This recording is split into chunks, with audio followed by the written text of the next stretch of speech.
जनक राम जी, हमारे मीडिया के बाकी प्रभारी, रेणु दीदी को हमने इसलिए दीदिया कहा कि हम लोग उनको आरंभ से ही दीदिया कहते हैं। नीतीश कुमार जी हमें छोड़कर चले गए और कहा कि भाजपा उनकी पार्टी को तोड़ने का काम कर रही थी। तो नीतीश जी, आज मुझे आपसे कुछ सवाल पूछना है। पहला सवाल, आप हमारे साथ कैसे और क्यों आए थे? आपको याद है? आपने लालू जी को छोड़ा था जब हम लोग चारा घोटाले की लड़ाई लड़ रहे थे, याद है ना? आपने समता पार्टी बनाई थी। तो भाजपा के साथ आने की आपकी वो पहली यात्रा थी। और आज जो सांप्रदायिकता की बात करते हैं माननीय नीतीश कुमार जी, तो आपको मैं विनम्रता से बताऊं, उस समय राम जन्मभूमि का आंदोलन अपने पीक पर था। उसके बाद आप भाजपा के साथ रहे क्योंकि जंगलराज, लूट, परिवारवाद, भ्रष्टाचार, उसके खिलाफ आपने अपनी आवाज भाजपा के साथ लगाई। हम लोग चारा घोटाले में लड़ रहे थे। मैं वकील था, सुशील मोदी पिटिशनर थे, बाद में ललन सिंह भी आए थे। ये आपके हमारे साथ आने की शुरुआत है। आप 96 में साथ थे, 98 में साथ थे, रेल मंत्री बने, 2000 में आपको भाजपा ने बिहार का मुख्यमंत्री बनाया, जबकि बहुमत नहीं निकल सका। आपको भाजपा ने दोबारा केंद्र में फिर मंत्री बनाया, कृषि मंत्री। उसके बाद आज नीतीश कुमार जी, आपको यह स्मरण देना जरूरी है कि आपकी पार्टी में आपको बिहार के मुख्यमंत्री के रूप में प्रोजेक्ट करने पर परेशानी थी। और 2005 के चुनाव में स्वर्गीय अरुण जेटली, स्वर्गीय प्रमोद महाजन, स्वर्गीय सुषमा स्वराज यहां सभी उपस्थित थे। और हम लोगों ने निर्णय किया कि बूटा सिंह ने जो डिसमिस किया था और जो पहला चुनाव हुआ था उसको जीतना है, तो बिहार में नेता चाहिए। और हम लोगों ने आपके लिए बहुत आग्रह किया, दबाव दिया। और आज नीतीश जी, मुझे आपको याद कराना पड़ेगा कि जॉर्ज फर्नांडिस सरीखे नेता भी हम लोग के इस दबाव से बहुत सहज नहीं थे। आज आपको याद दिलाना जरूरी है क्योंकि आप कह रहे हैं कि भाजपा ने आपकी पार्टी को तोड़ने का कारण किया। आप हमारे साथ थे। भाजपा जदयू की सरकार ने अच्छा काम किया। आप 13 में सिर्फ नरेंद्र मोदी के विरोध के कारण चले गए। 14 में आप बुरी तरह से हार गए। फिर आप लालू जी के साथ चले गए 15 में, और आप फिर मुख्यमंत्री बने। आपसे नीतीश कुमार जी, आज भाजपा एक दूसरा सवाल पूछ रही है। आपने 15 में लालू जी के साथ जाने के फैसले को पुनर्विचार क्यों किया?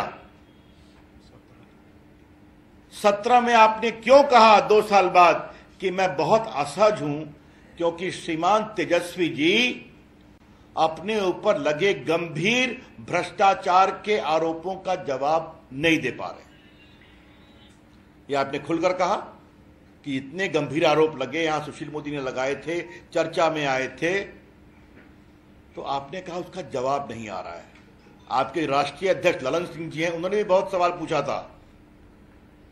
रेलवे मंत्री रहते एक होटल ट्रांसफर हुआ था रांची में रेलवे का, और पटना में कुछ मॉल बनने की बात थी, उसको लेकर काफी सवाल उठे थे।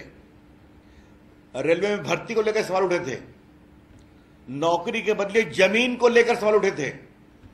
और नीतीश जी, आप कृपया करके अपने पुराने टीवी के कमेंट को याद करिए।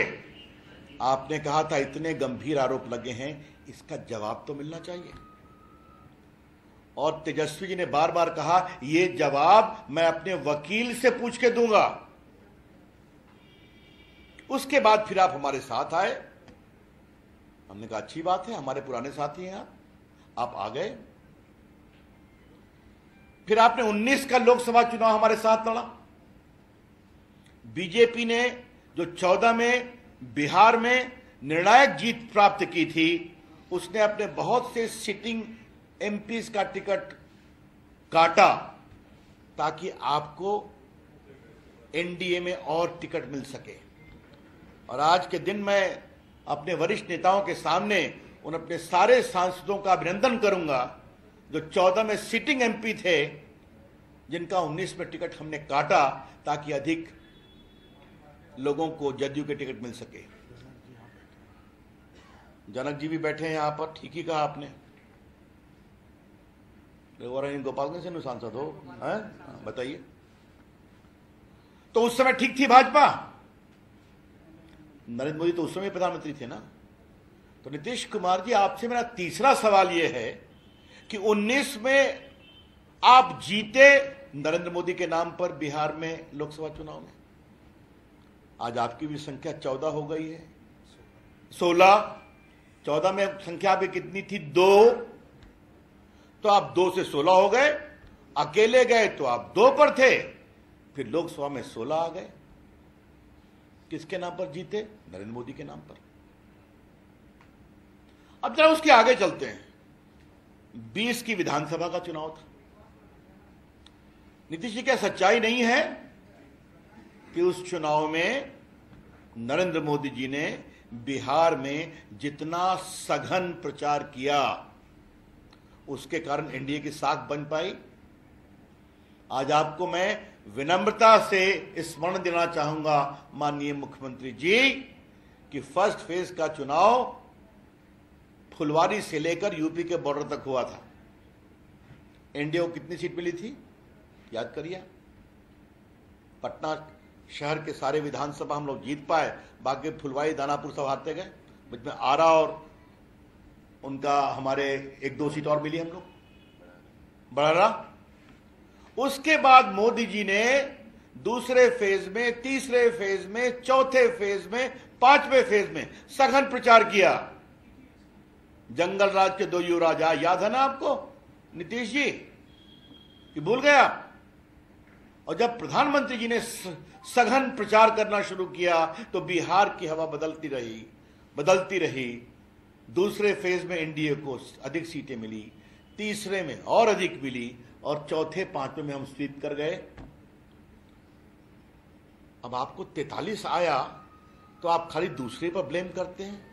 कभी अपने अंदर भी तो देखना चाहिए कि 43 क्यों आ गया। जदयू, कहीं बिहार की जनता कुछ असहज तो नहीं हो रही थी?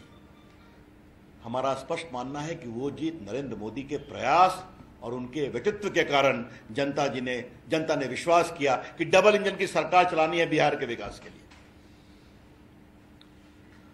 और चौथी बात माननीय नीतीश कुमार जी आपसे हमें कहनी है, आज आपने बहुत हम पर आरोप लगाया है, तो आज हम तो आरोप नहीं लगाएंगे, हम सवाल पूछेंगे आपसे। आज आपको 43 सीट मिली, भाजपा की सीट आपके दुगने के बराबर थी, फिर भी इसके बदले कोई चर्चा नहीं हुई। माननीय प्रधानमंत्री नरेंद्र मोदी जी ने दिल्ली के भाजपा कार्यालय में इस जीत के विजय उल्लास के कार्यक्रम में घोषणा कर दिया कि बिहार के मुख्यमंत्री नीतीश कुमार जी होंगे। और बड़ी पार्टी भाजपा के एक एक कार्यकर्ता, एक एक विधायक ने इसको बहुत ही सहजता से स्वीकार कर लिया। यह सच्चाई है कि नहीं नीतीश कुमार जी, बताइए तो आप मुझे।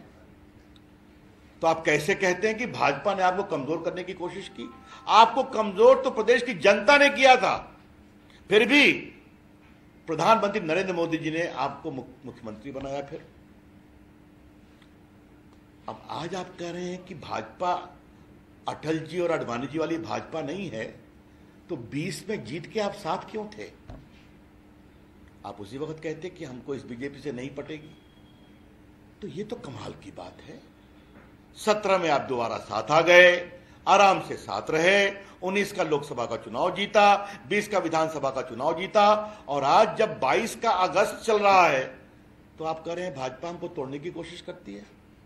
ये क्या मतलब है इसका? हमारा स्पष्ट कहना नीतीश जी, आप बिहार की जनता के जनादेश का अपमान कर रहे हैं। आपको 17 में लगा था कि बिहार की जनता हमसे असहज है, क्योंकि भ्रष्टाचार में लिप्त लोगों के साथ मैंने रिश्ता बनाया जो भ्रष्टाचार के खिलाफ आरोप का जवाब नहीं दे पा रहे हैं। ठीक है, आपकी अंतरात्मा जागी, आप फिर हमारे साथ चले आए, हमने आपका स्वागत किया। आज आप बिहार को उसी अंधकार में, उसी भ्रष्टाचार में, उसी बदहाली में और उसी अपराध के बढ़ते हुए खौफ में क्यों ढकेल रहे हैं? नीतीश जी, मैं फिर आपसे पूछ रहा हूं, आज आप तीसरी बार अपनी अगुवाई में बिहार की जनता को पुनः क्यों खौफ, अनिश्चितता, बदहाली, भ्रष्टाचार के दलदल में ढकेल रहे हैं? क्या कारण है इसका? यह बिल्कुल बेबुनियाद बात है कि भाजपा ने तोड़ने की कोशिश की जदयू को, और अगर यही बात थी तो पहले आप कर देते। हम तो किसी का नाम नहीं लेते और आज भी नहीं लेंगे, लेकिन क्या आपकी पार्टी के अंदर घात प्रतिघात नहीं चलता है क्या? तो आपके अंदर की बात है, हम कुछ नहीं बोलेंगे। लेकिन आज नैतिकता का क्या तकाजा है नीतीश कुमार जी, ये आपसे हम सवाल जरूर जानना चाहेंगे। इसलिए आज बहुत भारी हृदय से मुझे पूरे 94-95 के पूरे इतिहास को बताना पड़ा कि किस तरह वो हमारे साथ आए, कैसे रहे, और भाजपा ने उनको आगे बढ़ाने में क्या अटल बिहारी वाजपेयी, क्या लालकृष्ण आडवाणी और क्या नरेंद्र मोदी, इन सबों ने और पूरे भाजपा के कार्यकर्ताओं ने आपको हाथों हाथ उठाया। और आज आप क्या कह रहे हैं? ये बहुत पीड़ादायक है। नरेंद्र मोदी जी के नाम पर लोकसभा जीतेंगे, नरेंद्र मोदी जी के नाम पर विधानसभा जीतेंगे और बाद में फिर जनादेश का अपमान करेंगे, तो बिहार की जनता जवाब देगी। मुझे अपनी ओर से इतना ही कहना था।